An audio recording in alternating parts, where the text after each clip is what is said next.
Nagsimula sa pangarap hanggang sa maabot ang tagumpay.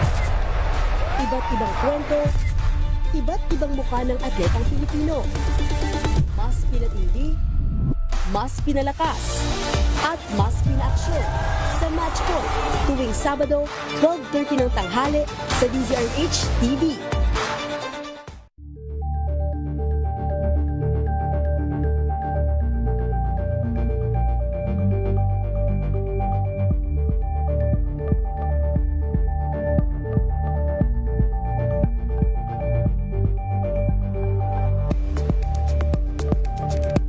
Intriga, mga balitang patuloy ang pagbabago. Malalaman na Tonight with Ray Sibayan, Kisses Habson, TNT Tomorrow's News Tonight.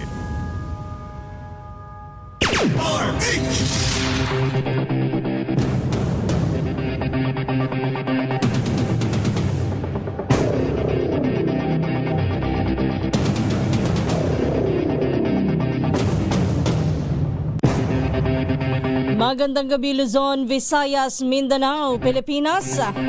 Narito na ang headlines sa Tomorrow's News Tonight ngayong gabi ng Lunes, December 29, 2025.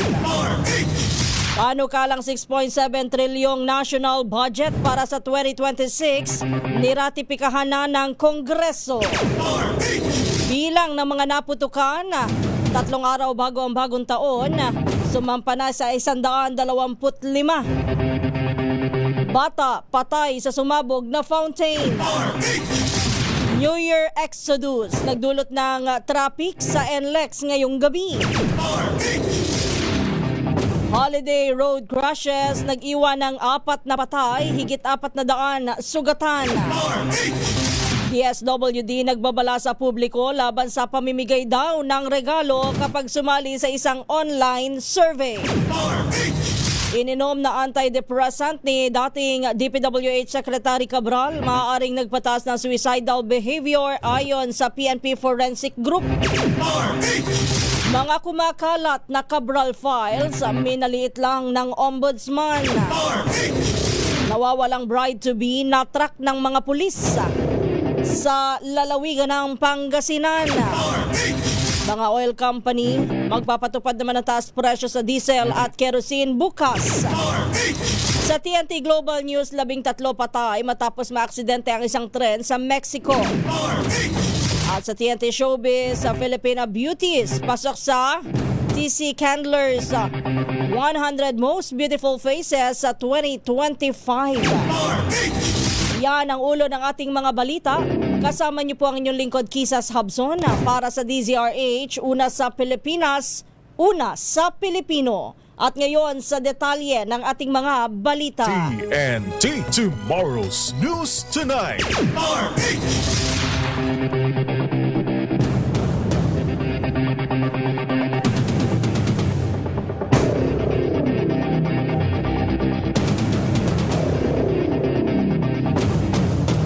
Niratipikahan na ng Senado ang Bicameral Conference Committee report sa General Appropriations Bill na naglalaman ng 6.7 trilyon na pambansang budget para sa taong 2026. Ayon kay Senate Committee on Finance Chairperson Sherwin Gatchalian, nakasentro ang 2026 budget sa human development na may malaking pondo para sa edukasyon, kalusugan at agrikultura. I'd like to deliver the explanation of vote after we vote Yes, on the measure. perhaps It's going to be after, viva so that- voce, Mr. President. So Yes, I move that we approve and ratify the conference committee report on the disagreeing votes on House Bill number 4058. I so move, Mr. President. Any objection? Chair is none. The conference committee report on the disagreeing votes on House Bill 4058 is hereby approved and ratified. Thank you, Mr. President. Mr. President, Majority we Leader. have 4 colleagues who wish to explain their votes. It's in this order: Senator Hercito, Senator Legarda, Senator Marcoleta, and Senator Risa Ontiveros. May we recognize Yeah. our distinguished Deputy Majority Floor Leader first, Mr. Kaugnay niyan, una nang naratipikahan ng panukalang national budget sa Kamara, kaya't nakatakda na itong itransmit sa Malacanang para sa pagsusuri at pirma ni Pangulong Ferdinand Marcos Jr. Una na ring sinabi ng palasyo na target na pirmahan ng Pangulo ang budget sa January 5, 2026.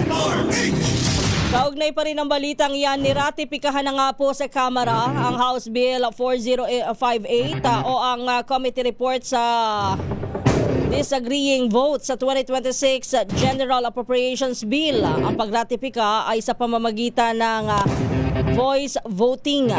Tumayo sa plenaryo si House Senior Deputy Majority Leader Lawrence Defensor para ipahayag ang pagtanggap ng Kamara sa committee report, habang si House Deputy Speaker Christine Mihan Singson ang nag-preside sa plenaryo.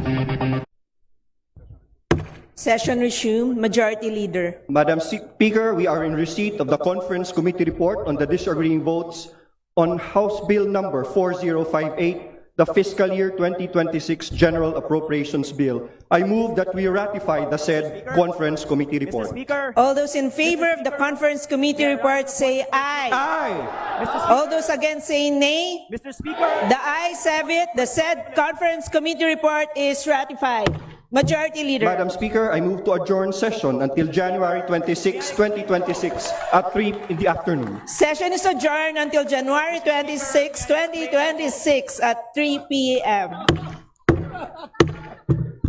TNT Tomorrow's News Tonight. Kaugnay pa rin yan, una nang sinabi po na walang katotohanan na inimpluwensyahan umano ng liderato ng Kamara ang alegasyon na may impluwensya ang House leadership sa pagboto ng mga kongresista para sa 2026 proposed national budget. Sagot ito ni Nueva Ecija Representative Micaela Suwansing sa alegasyon ni Batangas Representative Leandro Leviste na may staff umano ng House Committee on Appropriations na nagpakita umano sa kanya ng dokumento na may 151 million budget items sa bilang incentive kapalit ng kanyang pagboto pabor sa pambansang pondo. Paliwanag ni Swansing, ang Kamara ay isang collegial body at ginagalang ang bawat miyembro na bumoto at magpasya batay sa pangangailangan ng kanilang nasasakupan at ng kanilang konsensya. Oras natin, alas 9:15 na po ng gabi. Sumampa naman sa 125 ang bilang po ng mga nasugatan dahil sa paputok 2 araw bago pumasok ang 2026. Ayon sa Department of Health, ang dami po ng firecrackers-related injuries ay naitala mula December 21 hanggang December 29. Ang bilang po ay 27% na mas mababa kumpara sa 171 na i-record noong nakalipas na taon. Karamihan sa mga insidente ay mula sa Metro Manila na may 57, pangalawa sa Ilocos Region na may 12 at pangatlo sa Central Luzon na may 11. Batay sa record, pinakamarami ng mga naputukan ay may edad 5 hanggang 14. Samantala, karaniwang gamit ng firecrackers po na nakapambiktima ay ang 5-star, boga, quitis, whistle bomb at imported na brand ng mga paputok. Nilinaw naman ng Manila Police District na hindi pikulo o triangle kundi isang fountain ang sumabog sa Tondo, Maynila na kumitil sa buhay ng isang 12 anyos na batang lalaki kagabi. Sa panayam kay Manila Police District PIO Police Major Philip Ines sa programang 2x2, sinabi niyang napulot lamang ng 12 anyos na batang lalaki ang isang pikulo at isa umanong fountain. Sinindihan ng nasugatang biktima ang pikulo pero nadamay nito ang fountain sa kasumabog at nadali ang 2 bata. Paputok yung piccolo po at saka isang parang fountain po sa tribe. Napulot? Oo. Yes, pagdating po nila dito sa may Lorenzo Street, corner ng Jose Abad-Sat, tapos tumabi po sila sa bangketa. At ito pong isa nating minor de edad, itong ating victim po na nasa hospital ngayon. So, sinindihan niya po yung napulot nilang piccolo. At kung sumindi po ito, nadamay po yung victim itong isa pa po niyang kasamahan, itong victim one. Kung saan sumabog po ito. at naging dahilan po ng kanyang pagkasawi. Oh, so yung malakas Ngayon po'y nagpapagaling na sa ospital ang batang lubhang nasugatan dahil sa pagsabog habang tiniyak naman ng Manila Police o ng Manila Department of Social Welfare na tutulungan nila ang pamilya ng batang nasawi dahil sa trahedya. Samantala, oras natin, alas 9:18, hinimok naman ng Manila Police District ang publiko na itawag sa 911 ang sino mang makakakita na may mga taong nagbebenta o nagpapaputok ng illegal firecrackers. Sa panayam kay MPD-PIO Police Major Philip Ines sa programang 2x2, sinabi niyang mas madaling matugis ng mga pulis ang ganitong illegal na aktibidad kung may tutulong mula sa ating mga kababayan. Inamin po ni Ines na mahirap ma-monitor lahat ng mga gumagamit at nagbebenta ng illegal na paputok dahil sa dami ng mga residente dito sa lungsod ng Maynila pa lamang. Nananawagan tayo sa ating mga kababayan na sabi nga po natin, it's a matter of shared responsibilities. Hindi po talaga natin lahat makikita. Sa dami po talaga ng tao dito sa lungsod ng Maynila. Ang kailangan lang po natin, tulungan din po tayo ng ating mga kababayan. I-report nyo po dito po sa 911 pag meron po kayong nakikita mga nagpapaputok, yung mga nagbebenta po ng illegal na paputok. At makikita nyo po yung ating kagyat na action dyan. Ang kailangan lang po natin dito ay yung pakikipagtulungan po ng ating mga kababayan.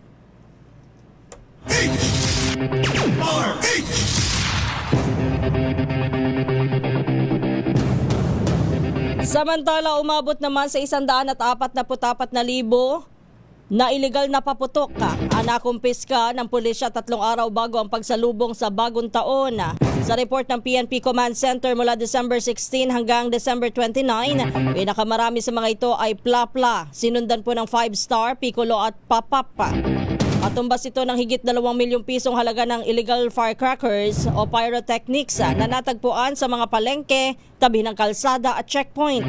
Ayon kay Police Colonel Joshua Alejandro, Assistant Chief ng Command Center sa Camp Crame, 835 naman ng insidente na may kinalaman sa paputok at pailaw ang namomonitor ng PNP kung saan ay naaresto ng pulisya ang hindi bababa sa 28 katao.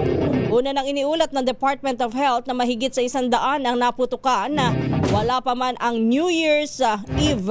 Kabilang po sa huling biktima nito ay ang 12 anyos na batang lalaki na nasawi sa pagsabog ng binulot na fountain sa Tondo, Maynila. Tama po kayo doon. Bitbit napulot daw po nila ito habang sila ay naglalakad dito sa kalsada sa may area po ng Lorenzo Street. At yun nga po ang patuloy nating palagi pinapaalala.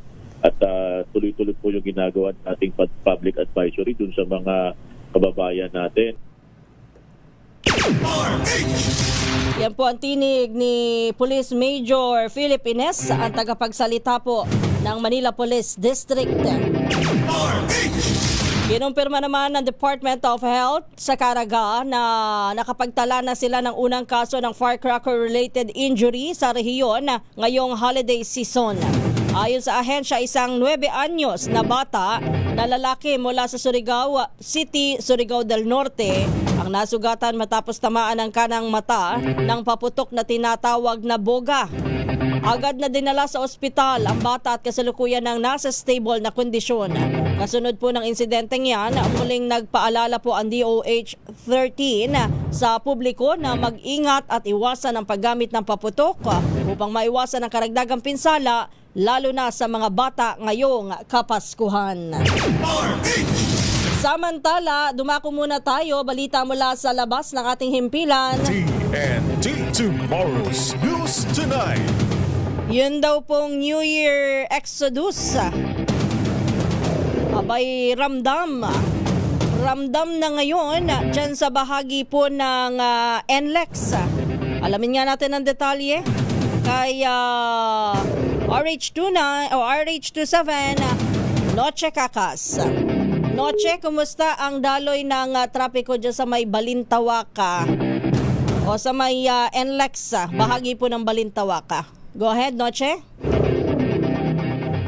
Naputol si Noche Kakas. Mamaya antabayanan din natin yung kanyang report kaugnay pa rin doon sa sunog naman na nangyari dyan sa may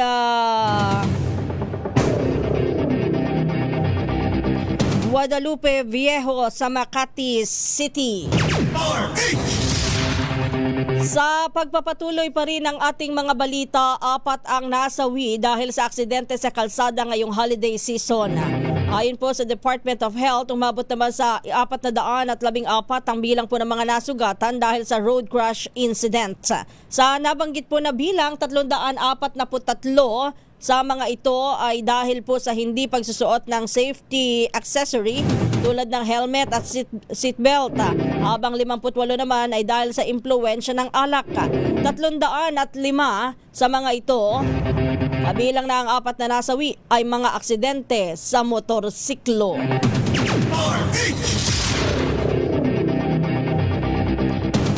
Sumampa naman sa halos 2 milyon ang bilang po ng mga pasaherong dumaan sa Parañaque Integrated Terminal Exchange ngayong holiday season. Ayon kay Colleen Calbasa, Senior Corporate Affairs Officer ng PITX, nasa 1.9 milyon ng mga biyahero ang kanilang na-monitor mula December 19 hanggang December 28. Pinakamarami rito ay noong December 23 na umabot sa higit 231,000 mga pasahero.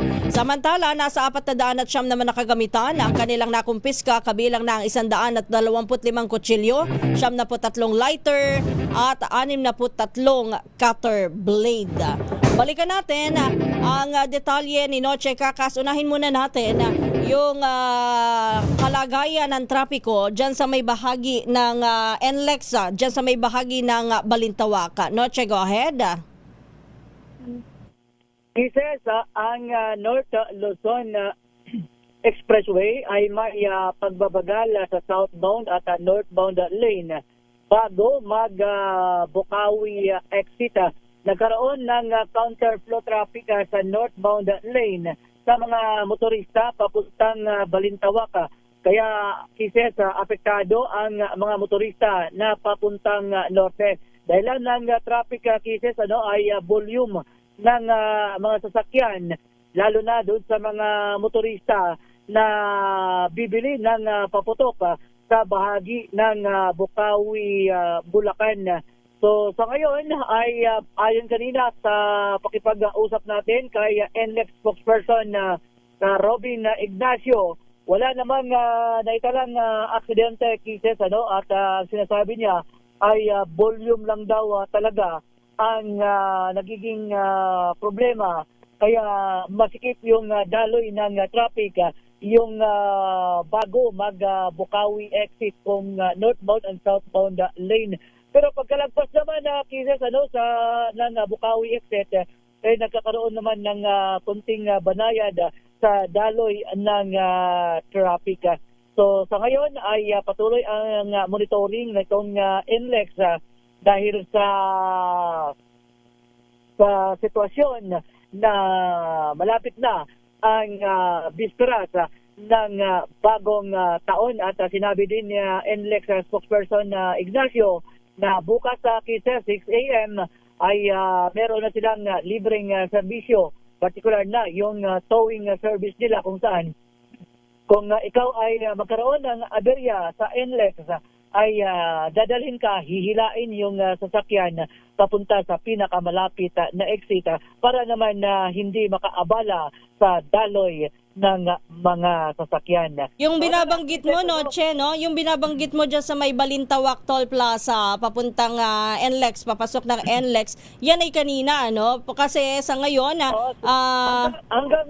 hanggang sa ngayon ay ma-traffic pa din. Okay. Pero doon lang sa may entrada ng toll.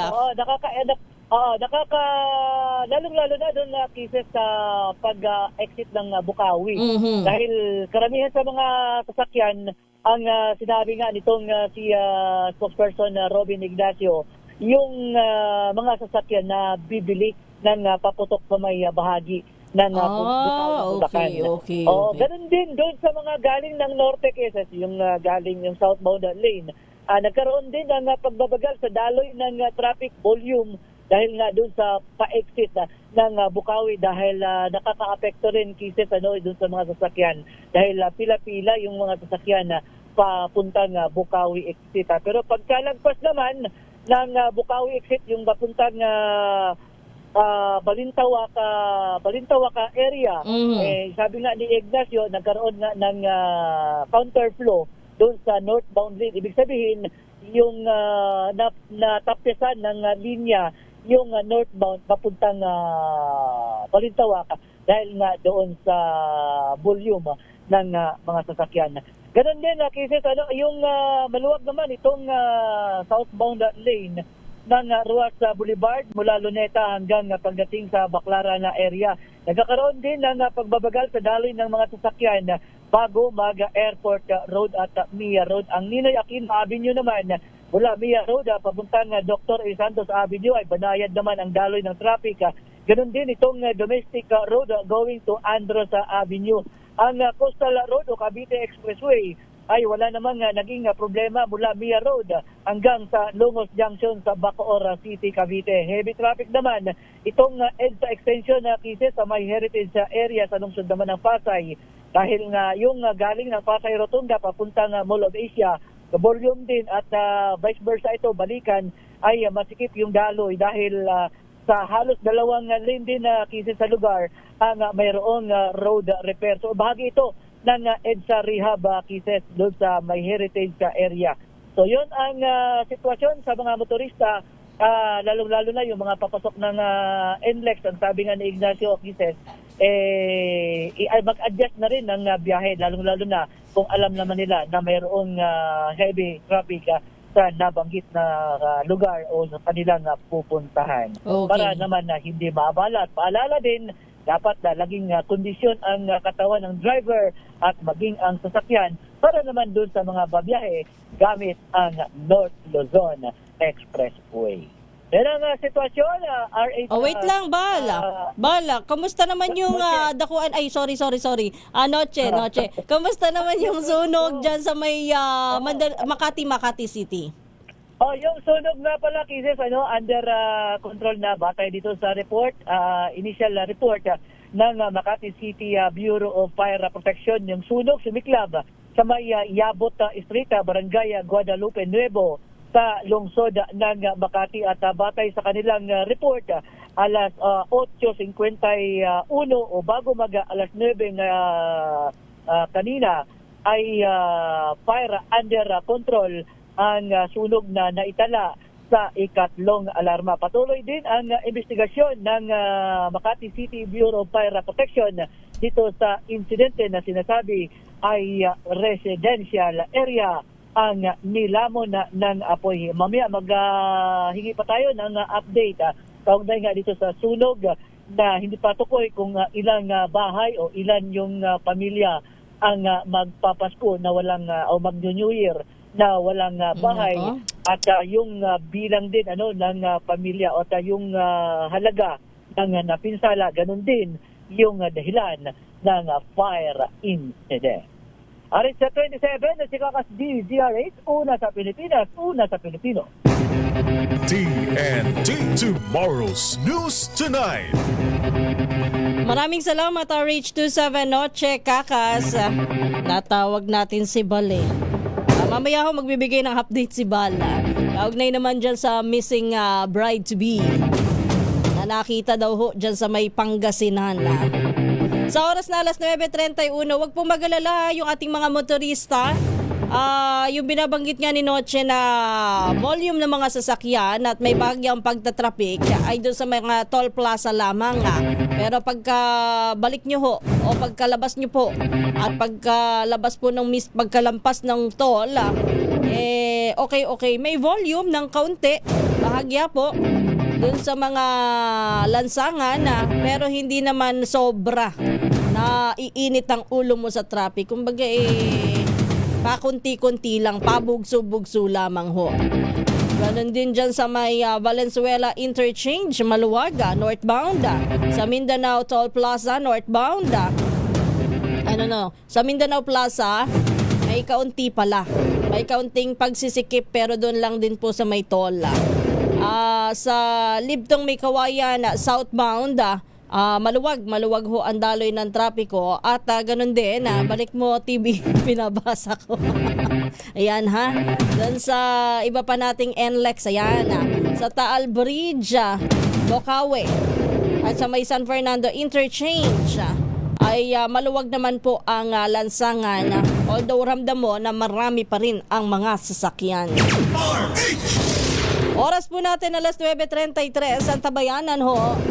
Sa pagbabalik ng ating TNT Tomorrow's News Tonight, ang DSWD nagbababalaho sa publiko, hawag basta maniniwala sa mga survey. Na kayo daw po ay sasagot ng online survey, tapos kayo daw po ay mananalo ng regalo mula sa DSWD. Update sa pagkamatay po ni dating DPWH Secretary Cabral. Hindi daw po itinulak, kundi posibleng yung ininom na antidepressant ay maaaring nakapagpapataas daw po ng suicidal behavior nito. Ayon po yan sa PNP Forensic Group. Mga kumalat naman na Cabral files, abay mababa daw po ang quality. Minaliit po ng ombudsman. Kulang daw ho sa kredibilidad. Nawawala naman pong bride to be, natagpuan nga po sa Season Pangasinan. At mga oil company, humabol pa bago sumapit ang bagong taon. May pagtaas ng singil sa diesel at kerosene. Ang mga detalye po ng balitang yan sa pagbabalik ng TNT Tomorrow's News Tonight. Oras po natin, alas 9:33 ng gabi.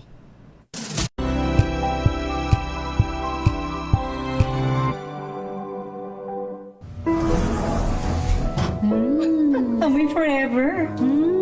Amoy LQ. Amoy New Cala Berry Blooms. Amoy Cala, amoy good vibes.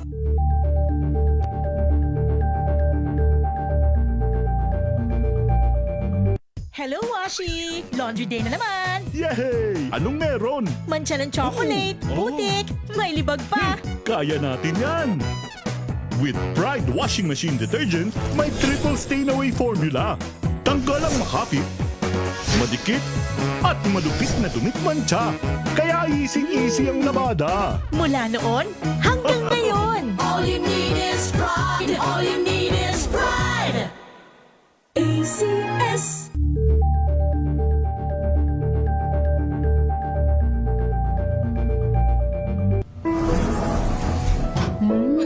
Amoy forever. Amoy LQ. Amoy New Cala Berry Blooms. Amoy Cala, amoy good vibes.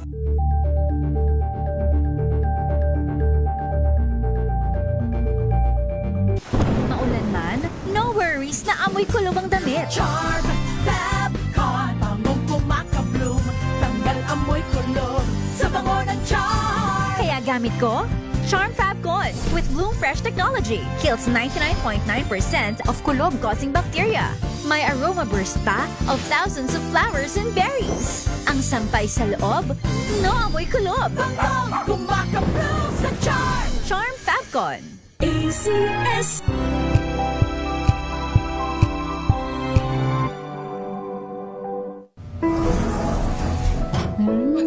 Amoy forever. Amoy LQ. Amoy New Cala Berry Blooms. Amoy Cala, amoy good vibes.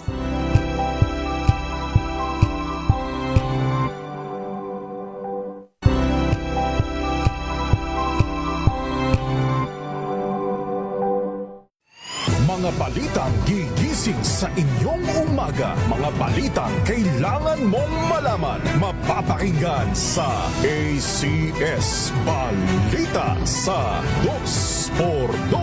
Kasama sina Anthony Taberna at Jerry Baha. Lunes hanggang Biyernes.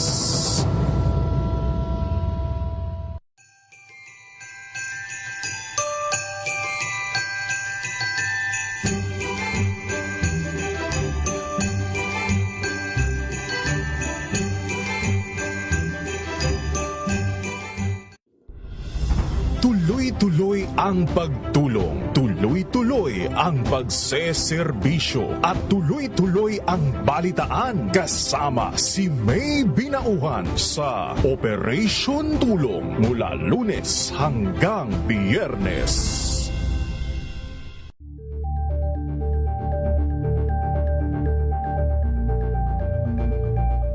Tambalang Anthony Taberna at Jerry Baha ang gigising sa inyong umaga dahil lalatay ang humahagupit na diskusyon at komentaryo Lunes hanggang Biyernes sa 2x2.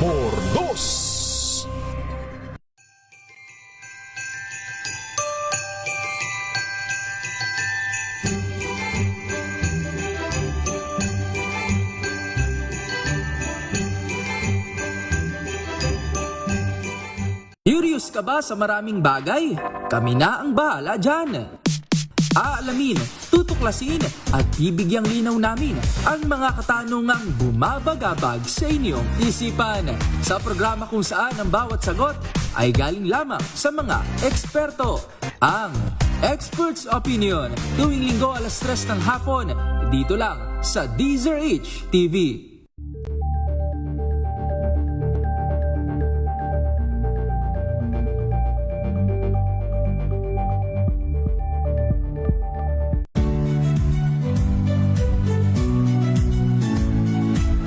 Magandang araw mga kaibigan.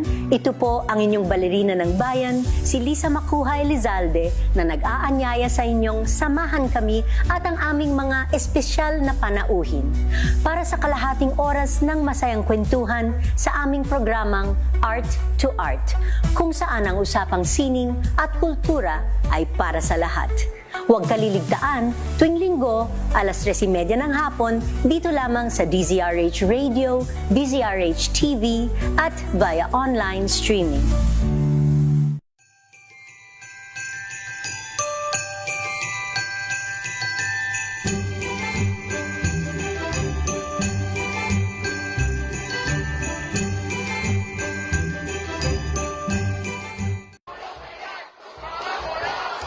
Isang taon na binalot ng ingay, buhat ng kaliwat ka ng revelasyon, mga panawagan na umalingaw-ngaw sa lansangan, 12 buwan ng paglaban sa katiwalian at paghahabol sa katotohanan at pananagutan.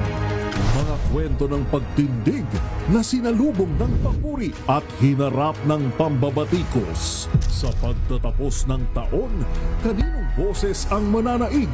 Sino ang mananagot? Balikan ang kwento na humubog sa mukha ng balita ngayong taon sa December 30 at 31, 12:00 ng tanghali sa DZRH Rewind 2025.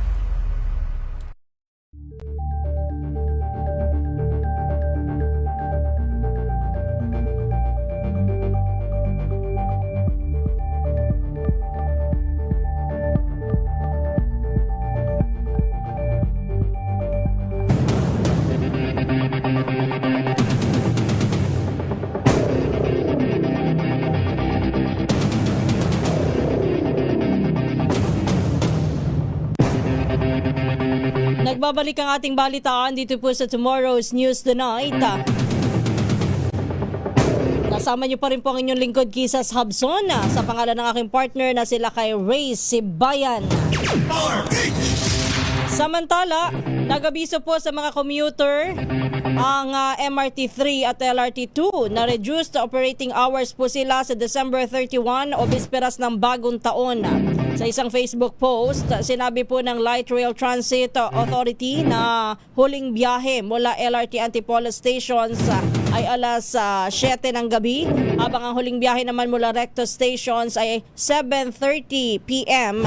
Babalik naman sa regular na operasyon ng LRT2 sa January 1, 2026. Samantala, ang huling biyahe naman ng MRT3 sa December 31 ay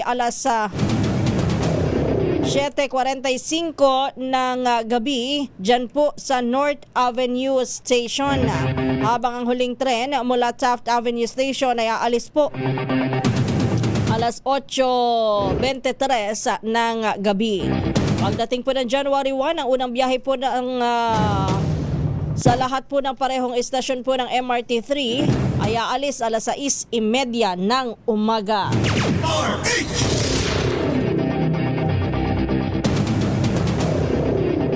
Nagbabala ang Department of Social Welfare and Development o DSWD sa publiko laban sa mga peking online survey at link na nag-aalok umano ng regalo o reward mula sa ahensya. Ayon po sa DSWD, ginagamit ang ganitong modus upang malinlang ang mga tao at makuha po ang kanilang mga personal na impormasyon. Kaugnay nito'y naglabas po ang ahensya ng paalala sa kanilang opisyal na Facebook page kasabay ng isang halimbawa ng peking survey na nangangakong magbibigay daw po ng 700 pesos kapalit ng pagsagot. Binigyan din ng DSWD na hindi sila nagsasagawa ng ganitong uri po ng online survey na may kapalit na pera o regalo at hinikayat po ang publiko na tiyakin na mula lamang sa opisyal na account ng ahensya ang anumang impormasyon na ibibigay. Nananawagan din po ng ang DSWD na sa publiko na maging mapagmatiyag at makiisa sa paglaban sa mga online scam at maling impormasyon. Ingat ho kayo sa mga ganyan, ano?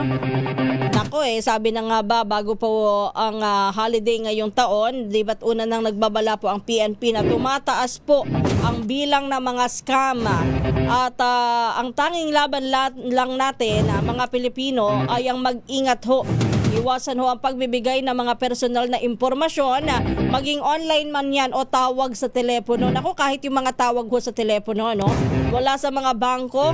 Kapag po kayo ay tinawagan at hiningi ang inyong impormasyon, magdalawang isip na ho kayo. At hanggat maaari, kung kayo po ay magbibigay ng impormasyon, gagawin yan doon sa official website po ng isang bangko.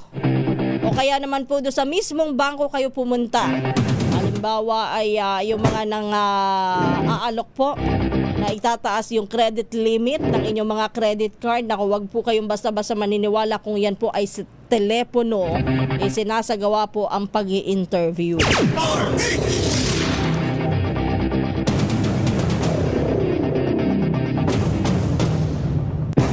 Samantala, nanindigan naman ang pambansang pulisya sa nauna nitong pagtaya na walang foul play sa pagkasawi ni dating Public Works Undersecretary Maria Catalina Cabral.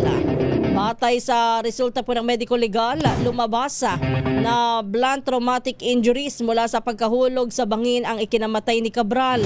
Ayon po kay PNP Forensic Group Officer in Charge Police Colonel Pierre Paul Carpio, imposible na may tumulak kay Cabral mula sa Cannon Road batay sa posisyon ng kanyang bangkay. Ito na yung sinasabi natin. At ang tinamo nitong pinsala sa katawan. So kung tinulak ito, chances are lalayo pa siya doon. So makikita niyo dito na ang kamay niya, yung parang ng kamay niya, ay may gasgas din po, no? Pati yung likod, may gasgas din po. So ang laki po ng probabilidad na nagpadaos-dos po talaga siya. At the same time, yung layo po ng katawan niya, doon sa base of the ravine, ay nasa 0.2 to 0.8 meters lang po ang layo. Kinumpirma rin ni Carpio na maaaring nagpataas ng suicidal behavior ang citalopram na positibong ininom po ng dating opisyal. Paliwanag ni Carpio, kahit walang alak ay kasama ito sa mga side effect ng gamot na isang antidepressant. Ito ho yung dinidiscuss ko nung isang araw, maging dyan sa balitang prom D. Kapag merong mga ganyan na nahulog, ultimo ho yung kanilang layo mula sa pinagkahulugan, yung dapat nakababagsakan ho nila, yan ho'y sinusukat, pati po posisyon ng paa, ng kamay, ng ulo ng isang biktima, ay yan ho ay tinitingnan para malaman kung suicide nga ba ang nangyari o yan po ay may foul play. Alas 9:47 na po ng gabi, nilinaw po ni Assistant Ombudsman Miko Clavano na mababa pa rin ang kredibilidad para gamiting ebidensya sa nagpapatuloy na investigasyon ng flood control projects ang nagsusulputang umano'y mga Cabral files. Sa isang video message na inilabas ng Ombudsman ngayong araw, sinabi ni Assistant Ombudsman Miko Clavano na ito ay dahil maaaring minanipula. Aminado po si Clavano na kanilang opisina ay nilapitan po ng ilang mga sources na mayroon umanong hawak na kopya ng Cabral files.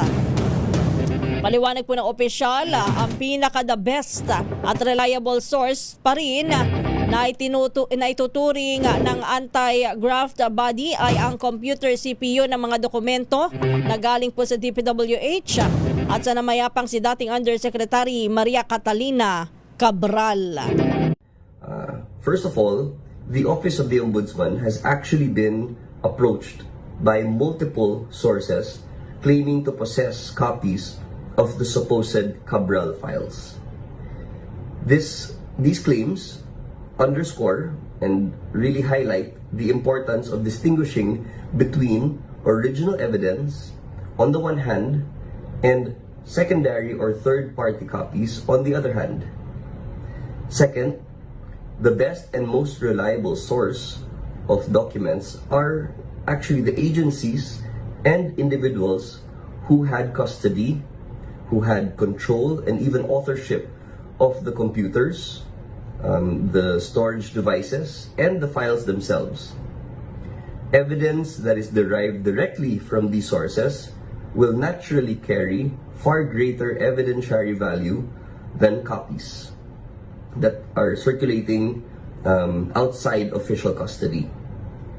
Third, the office emphasizes that Yan po ang tinig at bahagi po na pahayag ni Assistant Ombudsman Miko Clavano.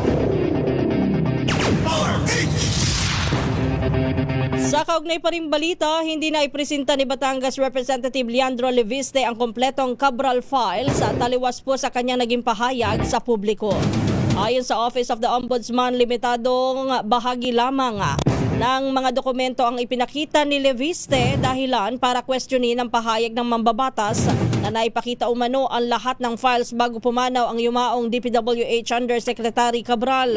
Samantala, nasa kustudiya naman ng Ombudsman ang personal computer ni Cabral at isasailalim ito sa Digital Forensic Examination katuwang ang COA, DPWH at PNP Anti-Cybercrime Group upang matiyak ang integridad ng ebidensya.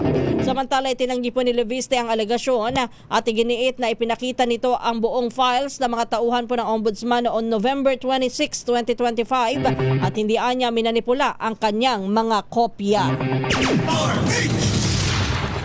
Itinanggi naman ni dating Executive Secretary Lucas Bersamin ang anumang implikasyon na siya ay mayroong higit sa 8 bilyong pisong allocable fund sa DPWH budget noong 2025. Ito'y matapos na isiwalat ni Senate President Pro Tempore Ping Lacson na may ilang gabinete po ang may kaugnayan sa bilyong pisong insertion sa 2025 national budget.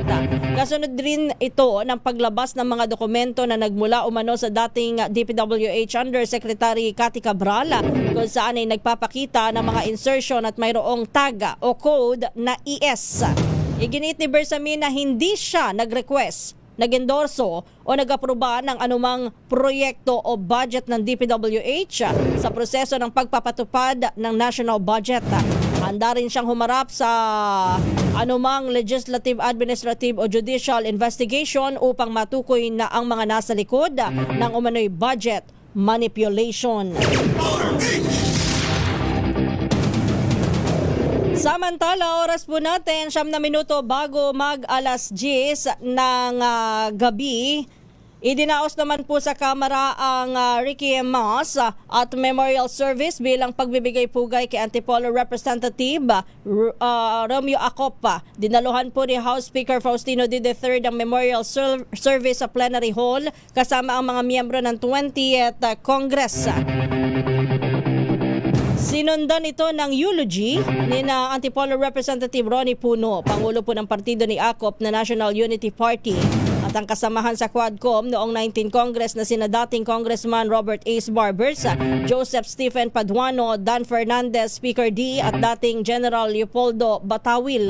Nagsilbing kinatawan po ng ikalawang distrito ng Antipolo City si ACOP noong 15th, 16th at 17th Congress mula 2010 hanggang 2019. Bumalik siya sa 19th Congress at 20th Congress mula 2022 hanggang sa kanyang pagpanaw noong December 20. Bago ang Christmas recess, pinagtibay po ng Kamara naman ang House Resolution number 601 na nagpapahayag ng pakikidalamhati sa pamilya ni ni Congressman Acop at pagkilala po sa kanyang buhay at serbisyo. Pumanaw po si Acop sa edad na 78 dahil sa atake sa puso.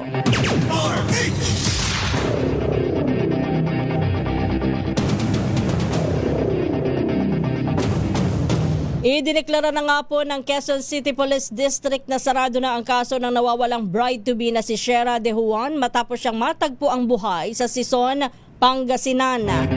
Ngayong araw po ay sinundo po ng otoridad kasama po ang pamilya ni Shera at ng kanyang kasintahang si Mark R.J. Reyes ang dalaga sa naturang lugar.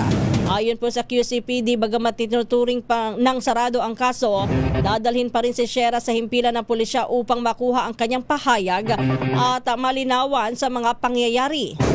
Sa ngayon po ay hindi pa batid ng pulisya ang dahilan ng biglang pag-alis ni Shera ilang araw bago ang nakatakda niyang kasal noong December 14. Batay po sa naunang ulat, nagpaalam lamang umano si Shera na bibili ng sapatos para sa kanyang kasal. Muli siyang nakita sa isang gasolinahan sa North Avenue, Quezon City noong December 10. Sana subukan natin ulit si Val Gonzales. Kaugnay ng detalye po niyan ang batay ho doon sa planong i-report sana ni Val. Ito daw si Shera ay umamin na siya ay naglakad lamang ng naglakad hanggang siya po ay makarating sa kanyang paroroonan diyan sa may Pangasinan, pero hindi pa malinaw ang dahilan kung bakit siya ay naglalakad lamang papunta sa probinsya, kung bakit hindi sumakay ng bus, kung ano ang nangyari, bakit siya ay umalis. Yan po ang mga dapat pang malaman at tabayanan nyo po yan sa magiging report ni Val. Sana lang ay makontak pa natin siya. Samantala, sa oras po na 6 na minuto bago alas 10 ng gabi, ito, bad news po para sa mga motorista. Kasado po na tumaas ang presyo ng diesel at kerosene bukas, huling araw po ng Martes ng 2025. Sa magkahiwalay na abiso po ng mga kumpanya ng langis, 60 centavos ang itataas po ng kada litro ng diesel at kerosene habang wala naman pong magiging paggalaw sa presyo ng gasolina. Epektibo ang oil price adjustment sa karamihan po ng mga kumpanya alas 6 ng umaga bukas. At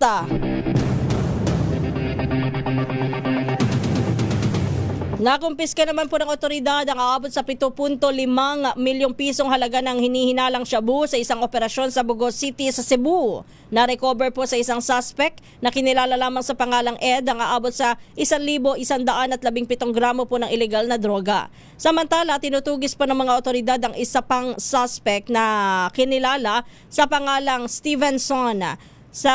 Nasa kustodiya na po ng Bugos City Police ang isa sa mga suspect na nahaharap ngayon sa kasong paglabag sa Comprehensive Dangerous Drugs Act of 2002.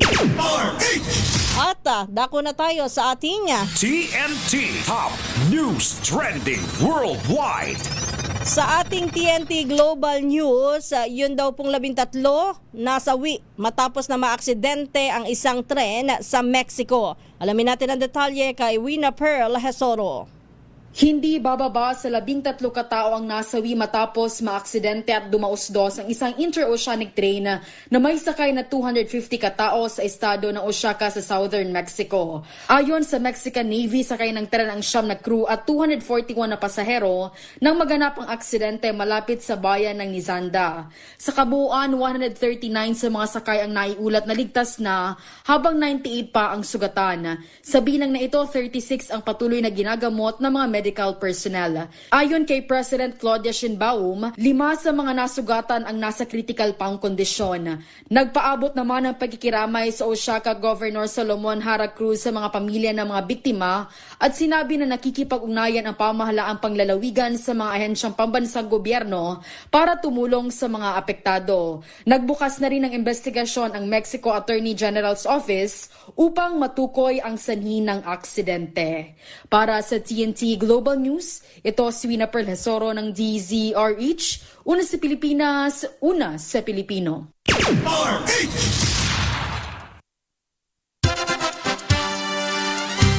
At sa ating showbiz, Filipina beauties pasok daw po sa TC Candler's 100 Most Beautiful Faces of 2025. Pasok din ba si Josa dyan? Alamin niya natin ang detalye kay Josa Cruzat. Muling umangat ang Filipina Beauty sa Global Spotlight matapos ilabas ng TC Candler ang ika-36th edition ng 100 Most Beautiful Faces of 2025 nitong Disyembre 28. Ilan sa mga bagong Filipina entrants ngayong taon, sina Alexa Elacad sa number 37, Hyacinth Calado sa number 49, Kai Montinola sa number 69, Kim Chu sa number 82 at Jasmine Ellen Dudley Scales sa number 88. Nagbalik naman ang sinabi ni Aya sa number 99 at Eunice Gili sa number 66 na parehong ikalawang sunod na taon nang kasama sa listahan. Nanatiling malakas ang pwesa ni Andrea Brillantes na mula sa pagiging number 1 noong 2024 ay nasa number 4 ngayong taon. Ikatlong beses na niyang mapasama sa prestiyosong ranking. Pasok din si Janine Gutierrez sa number 57 para sa kanyang ika-4 na taon sa listahan. Nagmarka rin ang Hall of Famer na si Liza Soberano na bumalik sa number 40 matapos ang kanyang historic number 1 ranking noong 2017 at kabuang 11 appearances sa TC Candler list. Samantala sa pandaigdigang ranggo, nanguna bilang Most Beautiful Face of 2025 si Rosé ng Blackpink. Para sa TNT Showbiz, ito si Josa Cruzat nag-uulat para sa DZRH, una sa Pilipinas, una sa Pilipino. Maraming salamat Josa Cruzat and congratulations din syempre sa pelikulang I'm Perfect. Patok nga po ngayon sa sinehan ang pelikulang I'm Perfect matapos po na gumawa ng kasaysayan ng tanghaling Best Picture sa 51st Metro Manila Film Festival. Gabi ng parangal na ginanap po sa Dusit Hotel sa Makati City. Ang naturang pelikula po sa direksyon ni Sigrid Andrea Bernardo at ginawa po ng Nathan Studios ay kauna-unahan pong mainstream Filipino film na may dalawa pong pangunahing bida na may Down syndrome. Yan po ay sina Cristel Go at si Earl Amaba. Na ang movie po na yan ay isang romantic drama. Lalo pong naging makasaysayan po ang gabi ng manalo nga itong si Cristel Go bilang Best Actress. Unang aktres na may Down syndrome na nakatanggap po ng naturang parangal sa 51 taon po ng kasaysayan ng MMFF. Ayon po kay Bernardo, matagal niyang ipinaglaban ang pelikula sa kabila po ng pagdududa ng ilan dahil may pagka-risky nga ho, ang konsepto po ng I'm Perfect. Emotional naman na sinabi po na executive producer na si Sylvia Sanchez na patunay po ang tagumpay ng pelikulang yan na kayang makipagsabayan ng mga taong may kapansanan sa industriya ng pelikula. Bukod po sa Best Picture at Best Actress, tuwagi rin po ang I'm Perfect ng Best Ensemble Performance Special Jury Prize. Ang pelikula nga po ay kasalukuyan pa rin na nandyan sa mga sinihan sa buong bansa kasama ng iba pang pinagpipilian at mga ipinagmamalaking pelikula ng MMFF. At dyan na po nagtatapos ang ating balitaan dito po sa balitang Tomorrow's News Tonight. Tomorrow's News Tonight ang ating TNT. Sa pangalan ng aking partner na sila kay Ray Sibayan, ito po ang inyong lingkod, Kisas Hobson. Susunod na ang Showbiz Talk Ganern kasama si Tita Morley and Tita Gorgie. Oras po natin, 10 o'clock na ng gabi.